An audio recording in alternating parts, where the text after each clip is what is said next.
आज के शो में साबका मुनाल रेस्टोरेंट के करीब 50 करोड़ रुपए मालियत का नया खैबर पख्तूनख्वा हाउस। खैबर पख्तूनख्वा हुकूमत की तरजीहात बेनकाब।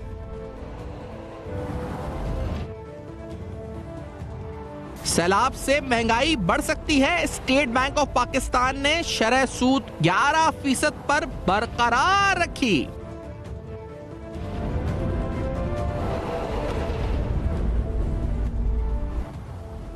अस्सलाम वालेकुम। पस पर्दा हक़ाइक़ सनसनीखेज़ इंकशाफ़ात प्रोग्राम बेनकाब में हूँ आपके साथ सफ़ान खान। नाज़रीन, जो एनुअल डेवलपमेंट प्लान होता है, यानी जो किसी भी सूबे के अंदर या मुल्क में वफाकी सतह के ऊपर डेवलपमेंट के हवाले से जो प्रोग्राम होता है, मुख्तलिफ स्कीम्स उसमें होती हैं। इसका तस्करा करने से पहले खैबर पख्तूनख्वा में हमने ये देखा है कि हालिया सैलाब में, पिछले माह के सैलाब में बुनेर हो, स्वात हो, दीगर डिस्ट्रिक्ट्स हो, तकरीबन 750 के करीब हलाकतें हो चुकी हैं।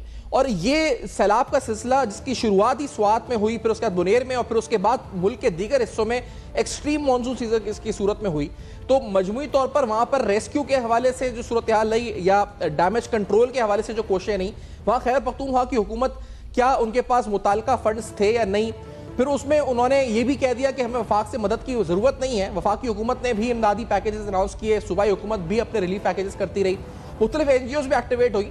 यानी एक ऐसा सूबा जो कि दहशतगर्दी के हवाले से फ्रंट लाइन स्टेट है, जिसकी सब में ज़्यादा मुतासिर होने वाला सूबा है दहशतगर्दी से। फिर एक ऐसा सूबा जो कि सैलाब से हालिया सबसे ज़्यादा अगर मुतासिर हुआ है तो उन सूबों में उसका शुमार सरे फहरिस्त होगा। 750 हलाकतें, उसके अलावा economic losses, infrastructure loss, agriculture loss, वो सब अलग है। तो आप ये कह सकते हैं कि it has been the most hit when it comes to terrorism या फिर फ्लड्स की बात करें तो सब में सिवियरली हिट सूबा इस पर हम खैबर पख्तूनख्वा कह सकते हैं। अब उस सूबे के हवाले से, क्योंकि वहाँ तो हुकूमत है, उसकी जो कोशिशें या उसकी जो ऐलानात थे वो मुसलसल ये थे कि हम तब्दीली लेकर आना चाहते हैं, और उनकी हुकूमत को तकरीबन 13-14 साल का अरसा वहाँ गुजर चुका है। तीसरा दौर चल रहा है खैबर पख्तूनख्वा में। अब इस दौरे हुकूमत में बार बार जो दावे किए गए तब्दीली के, करप्शन ख़त्म करने के, फिर बड़ा इंपॉर्टेंट दावा ये कि हम अपने जो अखराजात हैं सरकारी उनको कम करेंगे और आवाम को, यानी आवाम के लिए रिलीफ पैकेजेस होंगे, और ख़ास तौर पे जो शाहाना अखराजात ब्यूरोक्रेसी के होते हैं, जो शाहाना अखराजात चीफ मिनिस्टर या गवर्नर ऑफ द प्रोविंस के होते हैं, हेड ऑफ द प्रोविंस के होते हैं, उनको कम किया जाएगा। इसी दावे पे PTI जो थी वहाँ हुकूमत में आई थी। लेकिन वहाँ क्या हो रहा है, वहाँ किस तरह फजूल खर्ची हो रही है, कौमी खजाने का ज़िया हो रहा है। और ऐसे वक्त में जब सूबा दहशतगर्दी से हिट है, ऐसे वक्त में जब सूबा बदतरीन सैलाब की तबाहकारियों का शिकार है, ऐसे वक्त में वहाँ पर जो है इस पर क्या क्या ऐलानात हो रहे हैं ये हम आपके सामने रखते हैं। ये खैर ऐलान अभी तो नहीं, ये एनुअल डेवलपमेंट प्लान के अंदर रखा गया, इसका डॉक्यूमेंट आपके सामने रखते हैं। एस्टैब्लिशमेंट एंड जो एडमिनिस्ट्रेशन डिपार्टमेंट है उसके न्यू प्रोग्राम्स में इस स्कीम रखी गई, जिसका नंबर है 251436, जिसमें हेड है इसका construction of KP house at district Haripur. और इसमें जो टोटल कॉस्ट इसकी बताई गई है, जिसमें कोई फॉरेन कंपोनेंट शामिल नहीं है, वो 50 करोड़ रुपए बताई गई है। और एलोकेशन इस साल की 250 मिलियन यानी तकरीबन 25 करोड़ रुपए की एलोकेशन इस हवाले से की गई है। तो ये दो फिगर्स आप जहन में रखें। 50 करोड़ रुपए इस मंसूबे की लागत बताई गई है, 25 करोड़ रुपए इस पर कहा गया कि इसकी जो एनुअल एलोकेशन है इस साल के अंदर वो रखी गई है। क्यों रखी गई है वो आगे आपको बताएंगे। इसमें मजीद जो खैबर पख्तूनख्वा की हुकूमत की एडमिनिस्ट्रेशन डिपार्टमेंट की तरफ से खत लिखा गया, ये खत लिखा गया secretary to the government of Khyber Pakhtunkhwa CNW department, provision of PC1 new schemes reflected in ADP 2025-2026 ENA sector. ये कहा गया कि फला ये प्रोविजंस किए गए ADP स्कीम्स के हवाले से, तो इस हवाले से जो फंड्स हैं वो दरकार हैं। ये खत लिखा गया secretary to the government of Khyber Pakhtunkhwa by the administration department.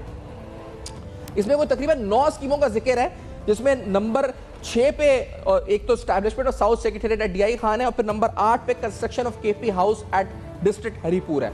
तो ये इस हवाले से फंड्स का कहा गया कि तकरीबन 500 मिलियन की कॉस्ट है और एलोकेशन 250 मिलियन की है।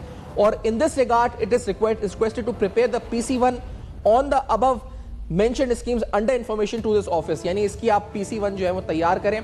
ये हिदायत दी गई एडमिनिस्ट्रेशन डिपार्टमेंट की तरफ से CNW डिपार्टमेंट के सेक्रेटरी को।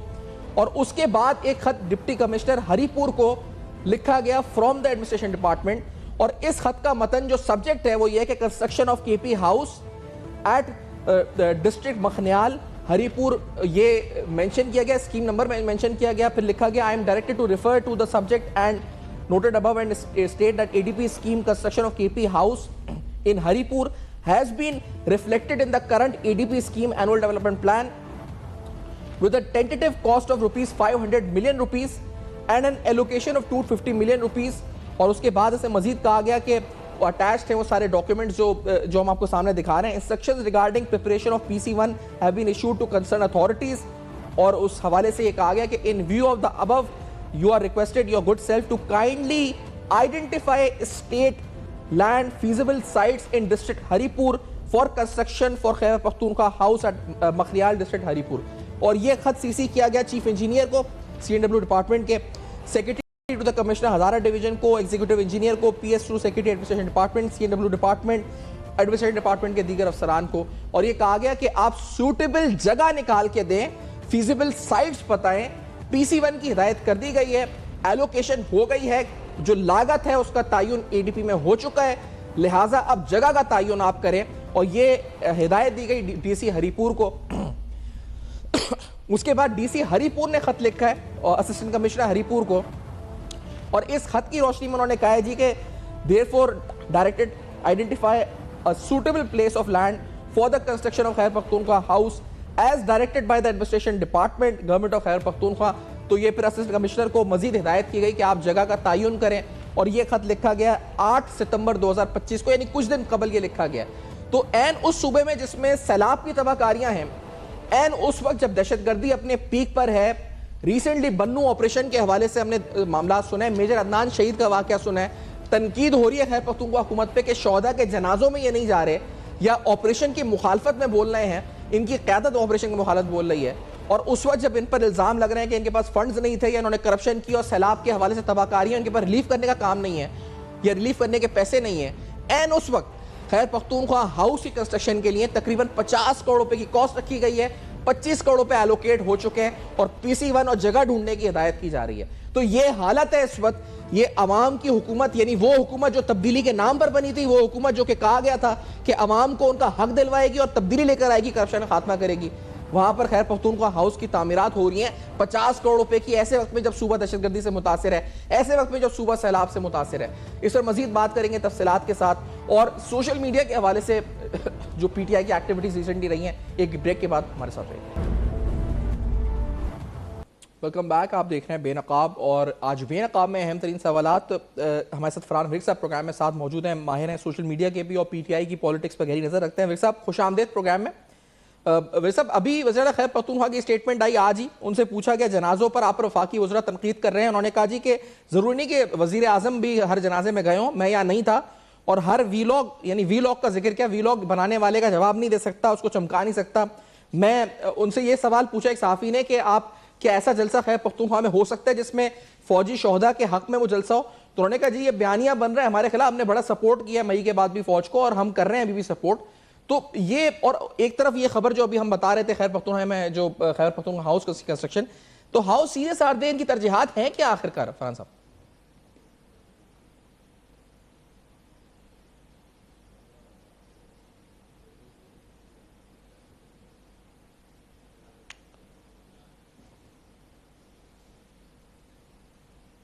फरहान विर्क साहब, आप तक आवाज़ पहुँच रही है? नहीं जी, फरहान विर्क साहब से गालिबन हमारा राब्ता मुनक़ता हुआ है। फरहान विर्क साहब से बात करेंगे सोशल मीडिया के हवाले से, ख़ास तौर पे जो बयानिया बनाया गया, और ख़ास तौर पे उस वक्त, एन उस वक्त जब हमारे जो शोहदा हो रहे हैं, यानी फ़ौज के सिविलियंस, एन उस वक्त पाकिस्तान तहरीक इंसाफ ऑपरेशन के खिलाफ बयानिया बना रही है, कितना नुकसानदेह मुल्क के लिए हैं। PTI की अपने अंदर से जो आवाज़ें आ रही हैं अपनी क़यादत के हवाले से, आज सलमान अहमद साहब ने बड़ी इंटरेस्टिंग ट्वीट की है और वो आपके सामने रखते हैं। उस ट्वीट में उन्होंने जिक्र किया है बुशरा बीबी का, और वो कहते हैं कि उनको अच्छा खासा खाना मिल रहा है, जो एग्जैक्ट उनके अल्फाज हैं, from inside sources my cousin tells me that Bushra Bibi, ये सलमान अहमद वही हैं जो पाकिस्तान तहरीक इंसाफ के एक रहनुमा भी रहे हैं और बड़े करीब रहे मानी PTI के। वो कहते हैं my cousin tells me that Bushra Bibi far from receiving contaminated food, she is the most well fed prisoners, she receives Tehzeeb bakery मिठाई on a regular basis, chicken from इन्होंने रेस्टोरेंट का नाम लिखा है, वहां से उनको चिकन आती है, lots of dried fruits etcetera, he will send me full list of what she gets. Meanwhile IK is not allowed to receive outside food because of risk of poisoning. In her case, no such risk since she is a asset. तो Farhan bag साहब साथ मौजूद हैं, उनसे गुफ्तगू करते हैं। जी Farhan bag साहब। जी सलमान भाई, अगर हमने मामला देखें, हम इसके ऊपर गाहे बगाहे जी बात करते रहे। ये मामला है कि उन सारे ओवरसीज और ये लिंक उसके साथ इस तरीके से है कि ये जितने भी बयानिए बनाए जाते हैं बिलखसूस ये पाकिस्तानी फौज के खिलाफ, तमाम के तमाम बयानिए इसकी जानिब से होते हैं। अब हालिया कुछ अरसे में हमने ये एक ट्रेंड देखा कि तहरीके इंसाफ की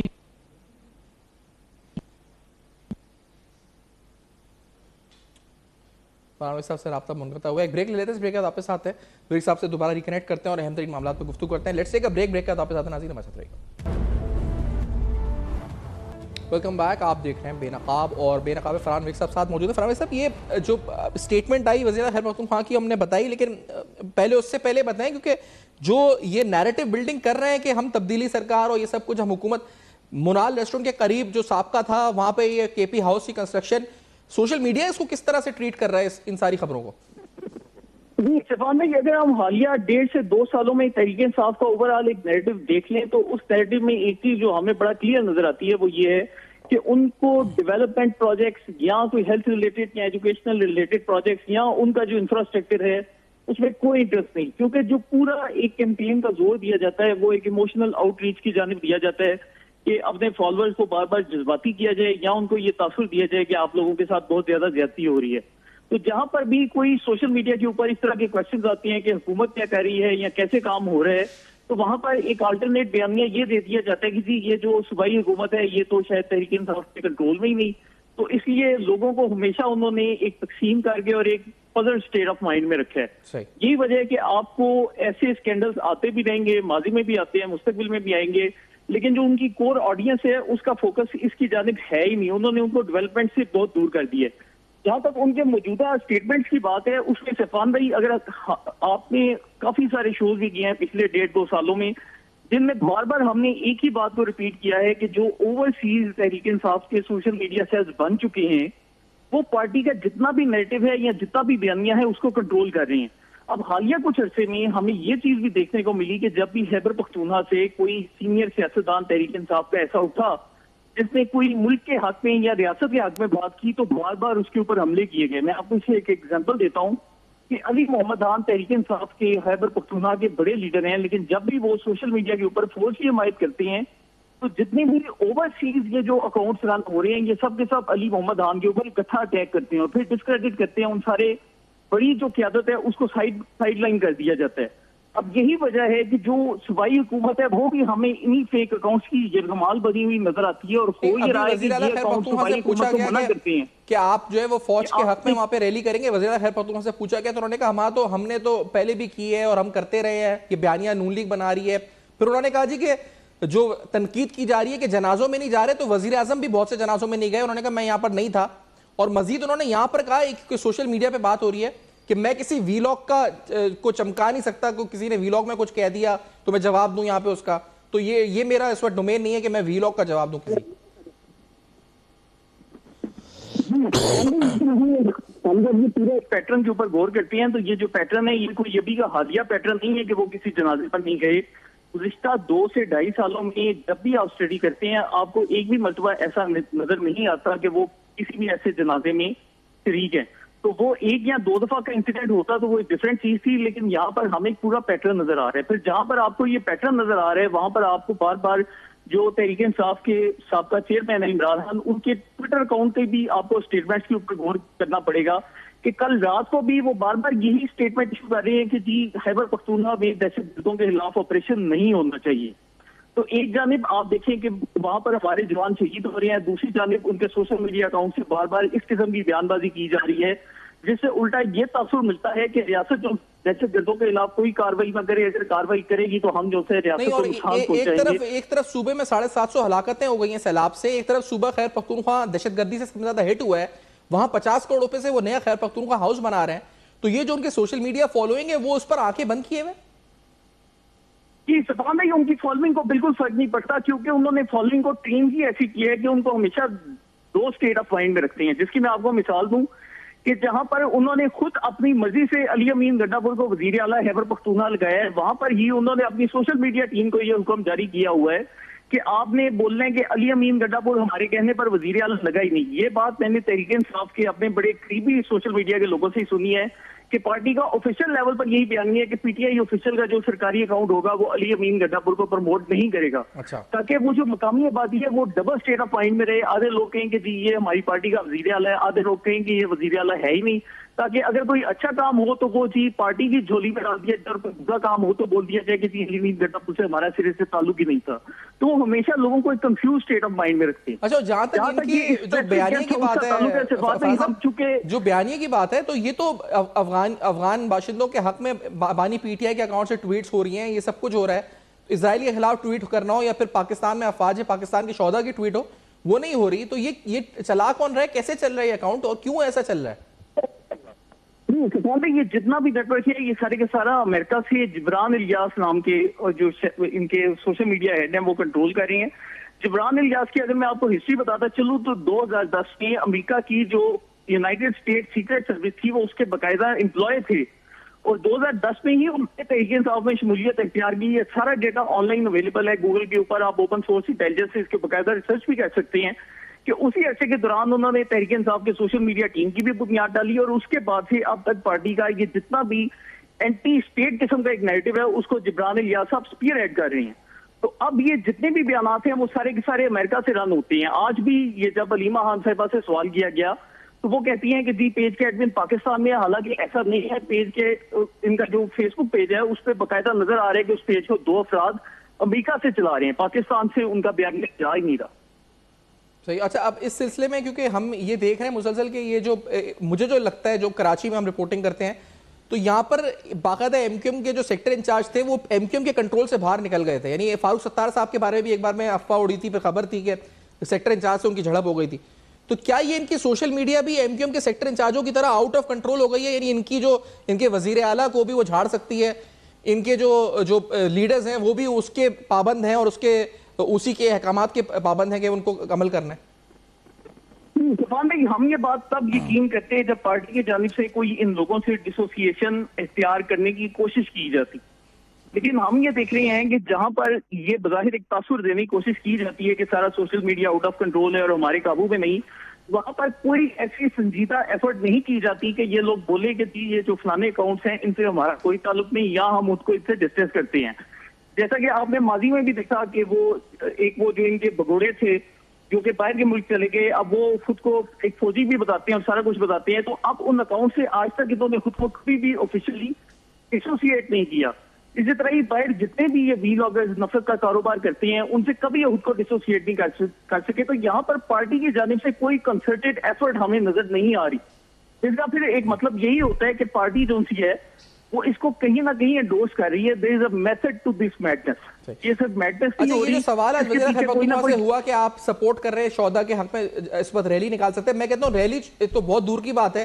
क्या इनके अकाउंट से कहीं से भी in favour of major Adnan शहीद या जो और शहादतें हुई हैं रिसेंटली, क्या कोई ट्वीट्स हुए? नहीं सफान भाई, कोई भी ट्वीट आज तक इनके अकाउंट से ना तो दहशतगर्दों की मजम्मत में हुआ है पिछले 2 सालों में, किसी दहशतगर्दी के एक वाक़े की इन्होंने मजम्मत नहीं की, इसी तरह किसी शहीद के हक में कोई ट्वीट नहीं किया। और ये सिर्फ इमरान खान पे नहीं, जो तहरीक इंसाफ का ऑफिशियल अकाउंट है वो पार्टी का अकाउंट, उनके वजीर आला का अकाउंट, ये जितने भी अकाउंट्स हैं वो सब के सब पिछले 2 से 2.5 सालों में एक भी मरतबा ऐसा नहीं कर सके। वो दहशतगर्दों के खिलाफ बात नहीं कर सके। ठीक है आप स्टेट पर क्रिटिसिज्म करते हैं, हमें समझ आता है, लेकिन दहशतगर्दी की मजम्मत भी तो आप कर सकते हैं ना। वो भी करने की एक भी मरतबा कोशिश नहीं हुई, ना ही कोई ऐसा कोई बयान इनकी जानिब से आया। अच्छा, और ये अफगान सफीर से मुलाकातें और अफगान बाशिंदों के हक में ट्वीट्स, यही नैरेटिव चल रहा है इस वक्त और कुछ नहीं हमने देखा। दहशतगर्दी, ऑपरेशन, अफवाज पाकिस्तान के शौदा, कोई ट्वीट इन फेवर नहीं है। ये जो था ये तकरीबन आज से 1.5 साल पहले ओरिया मकबूल जान पाकिस्तान के तजिया कार हैं जी, वो जो सी है स्टूडेंट्स के साथ यूनिवर्सिटीज में जाकर डिस्कस करती हैं और वहां पर वो कहती हैं कि जी और हमें बड़े लोगों को कोई हाब आ रही हैं और हाब ऐसी आ रही हैं कि पाकिस्तान और अफगानिस्तान मिलकर एक फेडरेशन बनेंगे और इस फेडरेशन में एक छोटी दाढ़ी वाले एक साहब आएंगे और वो आकर इमरान खान को जेल से छुड़वाएंगे।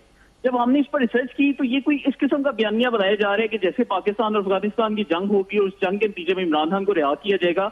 ये पिछले 1 से 1.5 साल में सोशल मीडिया के मुख्तलिफ पेजेस पर फैलाया जा रहा था और अब उसको बाकायदा मेन स्ट्रीम करने की कोशिश की जा रही है, जो ये आजकल हो रहा है। ठीक है फरहान भाई साहब, बहुत शुक्रिया आपने वक्त दिया, प्रोग्राम में ज्वाइन किया।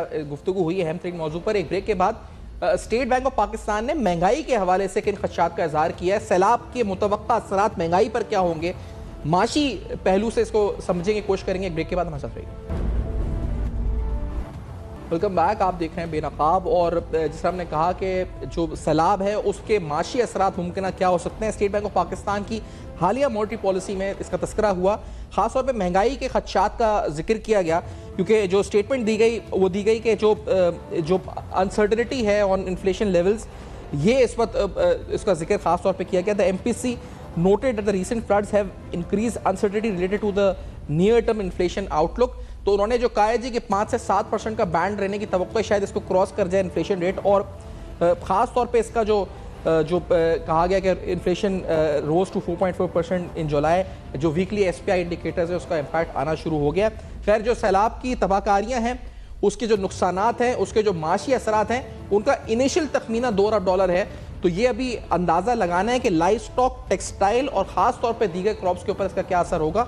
तो उसके बाद मुमकिन तौर पे इन्फ्लेशन कहाँ आ सकती है। वैसे मजमूई तौर पे 7 से 7.5% कहा जा रहा है कि जो 6.5% तवक्को रख रहे थे, शायद 7.5% तक ये CPI आउटलुक आ सकता है। सोशल मीडिया में गुफ्तगू हो रही है, तो फरहान भाई साहब ये बताइएगा कि जो कार्रवाई या जो उस पर रेस्क्यू और डैमेज कंट्रोल होना चाहिए था, वो डैमेज कंट्रोल भी खैर पख्तूनख्वा में नजर नहीं आया। वहां जो खास तौर पे सोशल मीडिया पे जो इस बारे में तासुर है वो क्या है, लोग तनकीद कर रहे हैं या नहीं कर रहे हैं इस बारे में? सफान भाई, वो बुनियादी तौर पर उन्होंने जो अपनी पार्टी के लोग हैं उनकी मेंटल ट्रेनिंग इस तरह की की है कि वो किसी भी लेवल पर तनकीद कर ही नहीं सकते, क्योंकि वहां पर जो एक लोगों को एक अमूमन एक तासुर दिया जाता है, वो ये दिया जाता है कि आप लोग सिर्फ जज्बातियत की बुनियाद पर हमें वोट करें, हम आपको किसी का एजेंडा नहीं देंगे, हम सिर्फ आपके जज्बात को गरमाएंगे। लेकिन फरहान साहब, जो जज्बातियत तो है, लेकिन जैसे सलमान अहमद है, बड़े को सपोर्टर है, उनका ट्वीट मैंने देखा, वो कह रहे हैं कि My cousin tells me that Bushra Bibi is not receiving contaminated food. Instead, she is receiving food from Tehzeeb Bakery मिठाई, उसके अलावा KFC की चिकन है, और वो कहते हैं लॉट्स ऑफ ड्राई फ्रूट्स वगैरह। तो ये तो इनके सपोर्टर थे ना, और इनको क्या हो गया ये बुशरा बीबी के खिलाफ बोल रहे हैं?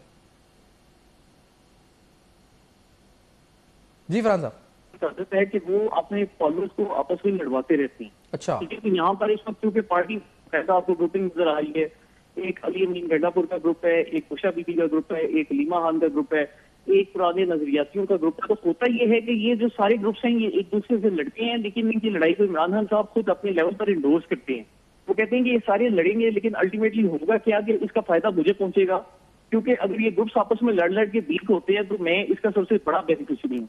तो इसी बुनियाद पर आपको गुज़श्ता कुछ हफ्ते से सोशल मीडिया के ऊपर तहरीक इंसाफ के जितने फॉलोअर्स हैं वो मौजूद बदलते हुए नजर आएंगे। जब भी आप सैलाब की तबाहकारियों का जिक्र करेंगे, कभी भी वो सनम जावेद और फलक जावेद की लड़ाई शुरू हो जाएगी, कभी कोई टिकटॉकर ग्रुप आएगा वो लड़ाई शुरू कर देगा, कभी लीमा खान की लड़ाई शुरू हो जाएगी, कभी मिसाल यूसुफजई आ जाएंगे, अब ये सलमान अहमद की लड़ाई आ गई है। तो होता क्या है कि स्मोक स्क्रीन और फिल्म्स डालकर वो हमेशा अपनी ऑडियंस को एक ऐसे इमोशनल स्टेट ऑफ माइंड में रखते हैं जिसमें वो ये सवाल या क्रिटिकल थिंकिंग नहीं ला सकते कि हमारी डेवलपमेंट का क्या प्रोग्राम है, हमारा ये जो नुकसान पहुंचा इंफ्रास्ट्रक्चर को, इसका क्या इलाज है, क्योंकि वो अपने फॉलोअर्स को ज़मीनी सतह पर नहीं। लेकिन विद टाइम फरहान साहब ये बताएं कि जो खास तौर पे जब ये एक्सपोज होते जा रहे हैं आहिस्ता आहिस्ता गवर्नेंस के लिहाज से भी, और फिर मुल्क के जो दहशतगर्दी के खिलाफ नैरेटिव है, शहीदों को सपोर्ट करने का नैरेटिव है, यानी हर तरह से एक्सपोज हो रहे हैं, तो जो इनकी व्यूअरशिप है, इनके अकाउंट्स की और जो इनके स्टैटिस्टिक्स है, उसमें फर्क पड़ा है?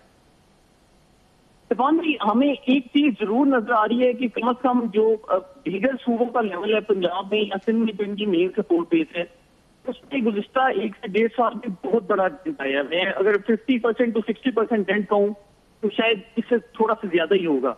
लेकिन जहाँ खैबर पख्तूनख्वा में इनकी सियासत का ताल्लुक है, उधर कोई 10 या 15% से ज्यादा बड़ा कोई ऐसा डेंट नहीं आया, क्योंकि वहां पर इन्होंने हमेशा ऑडियंस को किसी ना किसी नई इशू में इंगेज किया होता है कि जी आज मिसाल यूसुफजई की लड़ाई हो गई, आज फलाने की लड़ाई हो गई, तो वो इस तरह करके ना उनको एक ऐसे स्टेट ऑफ माइंड में रखते हैं जिसमें वो नॉर्मल थिंकिंग के पैटर्न के ऊपर नहीं जा सकते। अच्छा, मिसाल के तौर पे ये जो करते हैं, जैसे एक बार गाड़ियां इस नॉट बड़ी SUVs थी, मिसाल यूसुफजई के लिए अप्रूव हुई, फिर वो कहा कि सोशल मीडिया पे शोर मचा, वापस ले ली। अब ये मोनाल रेस्टोरेंट जो साबका था उसके साथ अगर ये अपना KP हाउस बनाते हैं, सोशल मीडिया पे तनकीद हो रही है और हो भी रही है, और शायद इनके अपने वर्कर्स से भी शुरू हो जाए, कहीं ये तो नहीं वापस ले लेंगे फिर कहेंगे जी कि पॉइंट स्कोर करेंगे कि हमने सोशल मीडिया की बात सुनी और वापस ले लिया? नहीं तमाम ये अब आजकल वो जो सर इनका एटीट्यूड एक ओवरऑल चेंज है। जैसे मैं आपको एक एग्जांपल देता हूँ कि पेशावर के अरबाब में स्टेडियम बड़ा मशहूर क्रिकेट स्टेडियम है जी। तो इन्होंने 3 माह पहले एक गिमिक किया और ये कहते हैं कि हम अरबाब में स्टेडियम का नाम तब्दील करके इमरान खान स्टेडियम रख देंगे।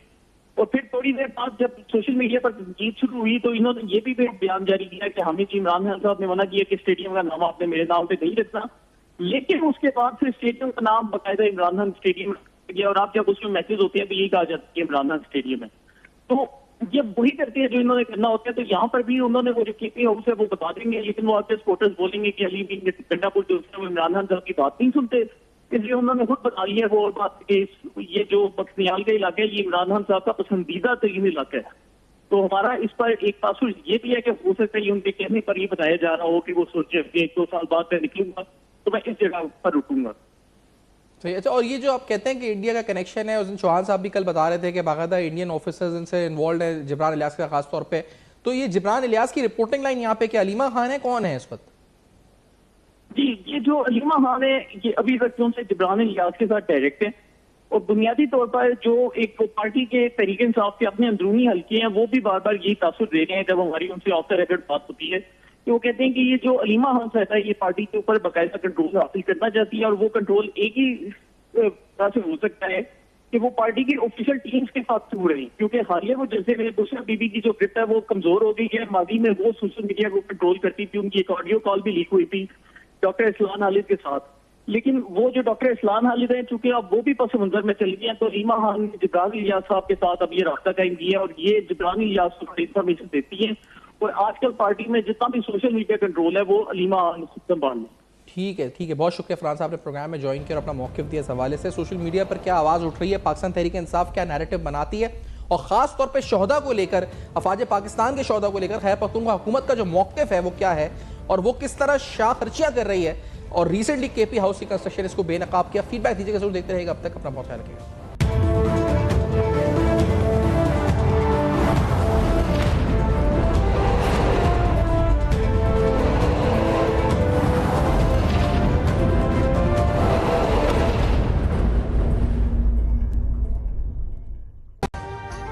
अभी सब्सक्राइब करें ताकि कोई खबर रह न जाए।